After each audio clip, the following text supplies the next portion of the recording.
La semaine dernière, Fortnite a sorti une mise à jour historique qui va peut-être le remettre sur le tout devant de la scène. Il y a un peu plus de 5 ans, ce jeu avait déjà participé à redéfinir un pan entier de l'industrie du gaming. Et si il était sur le point de réaliser l'exploit une seconde fois?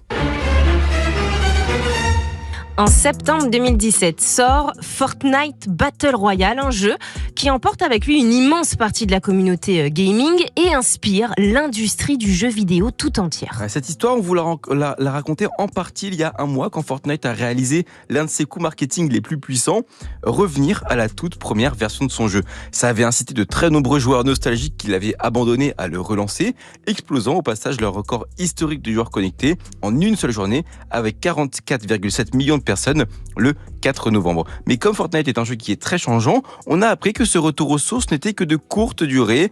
Et alors qu'après un mois de jeu, les gens s'apprêtaient à dire à nouveau au revoir à Fortnite, des rumeurs ont commencé à courir dans la communauté.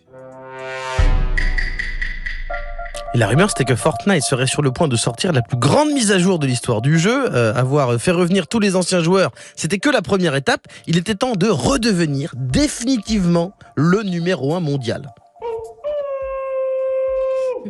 C'est reparti comme en 46. Et cette mise à jour a bien eu lieu jeudi dernier. On parle là d'une refonte graphique totale qui rend le jeu beaucoup plus beau et bien sûr d'une toute nouvelle carte pour le mode Battle Royale. Mais ça, c'est rien comparé à ce qui va suivre. 3 nouveaux modes de jeu ont fait leur apparition. Un mode de course automobile, un mode de jeu de rythme et un mode survie en collaboration avec la marque Lego. Et là, j'utilise l'expression mode de jeu, mais ce qui est fou, c'est qu'on peut presque parler de 3 nouveaux jeux tout court qui ont été rendus disponibles gratuitement sur Fortnite. Bon, on va commencer par le jeu de course. Il s'appelle Fortnite Rocket Racing et c'est une sorte de collaboration avec le jeu Rocket League. Ouais, parce que Epic Games, l'éditeur du jeu, possède aussi Rocket League, le fameux jeu de foot avec des voitures. Et du coup, dans Rocket Racing, on peut piloter les voitures de Rocket League, pas pour jouer au ballon cette fois-ci, mais pour faire de la course auto. Et on parle pas d'un style de conduite arcade à la Mario Kart ou réaliste à la Gran Turismo, mais plutôt inspiré d'un sous-genre qu'on pourrait qualifier de fast racing, où on pilote des véhicules de futur et où tout va très vite. J'y vois un peu un hommage à F-Zero ou Total Wipeout pour les connaisseurs.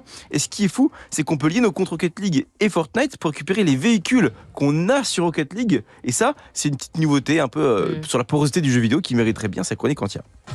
Le second jeu, c'est Fortnite Festivals. C'est un mode qui a été lancé avec le chanteur The Weeknd et c'est littéralement en fait un jeu de rythme genre Guitar Hero. Yes, le but c'est d'appuyer sur les touches de votre manette ou de votre clavier quand les notes arrivent au bon moment. On peut y jouer avec 4 potes et chacun peut avoir un instrument différent. Je trouve que c'est un mode plutôt cool avec plusieurs niveaux de difficulté, dont un qui est très difficile à jouer. Les fans du genre vont potentiellement vraiment bien kiffer, mais il y a assez peu de musique pour le moment et surtout elles sont en partie disponibles à l'achat avec la monnaie du jeu pour un prix converti en argent réel à 5€ la musique à l'unité. Non, c'est trop là. C'est un peu cher quand même, on n'est plus à l'époque d'iTunes.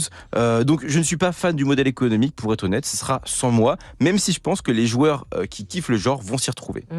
Et le dernier mode Tazio, celui qui rencontre le plus d'engouement, c'est Lego Fortnite, un jeu de survie ultra complet qui pourrait faire de l'ombre à Minecraft carrément. C'est ça, c'est le plus gros tour de force de cette mise à jour, puisqu'on parle d'un jeu avec un gros niveau de finition qui aurait, je pense, pu être vendu à part carrément. Là, il est dispo gratuit et en gros, c'est un jeu dans le monde de Lego où tu dois créer ton village et survivre en amassant des ressources. Ça se joue très bien avec des potes. Moi, j'ai passé mon samedi soir dessus en LAN et tout, c'était absolument génial. Et pour les connaisseurs, ça ressemble beaucoup au jeu Valheim, plus qu'à Minecraft, on peut dire. Enfin, sachez qu'il est carrément, depuis sa sortie, tellement il apporte un engouement de ouf, le mode numéro 1 en termes de joueurs depuis qu'il est sorti, éclipsant même le mode Battle Royale, qui est, je le rappelle, le jeu d'origine. Et tout ça, mine de rien, c'est totalement inédit dans l'histoire du jeu vidéo.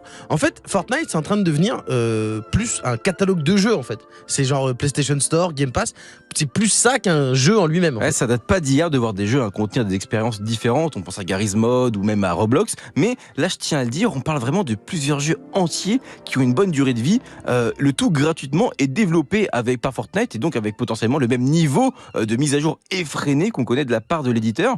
Fortnite continue à établir un nouveau modèle dans l'industrie gaming à mi-chemin entre le jeu vidéo et la plateforme. Ouais. Et ça ne m'étonnerait pas que de nouvelles propositions de ce genre voient le jour dans les années à venir. Ça se trouve, tout ça ira même jusqu'à regrouper tous les autres jeux du catalogue de Epic Games, l'éditeur de Fortnite, comme Rocket League ou bien même Fall Guys. Peut-être qu'on pourra les lancer directement sur Fortnite, ce serait ouf. C'est à se demander si ce jeu n'est pas en train de se transformer en une console de jeu virtuelle même à part entière.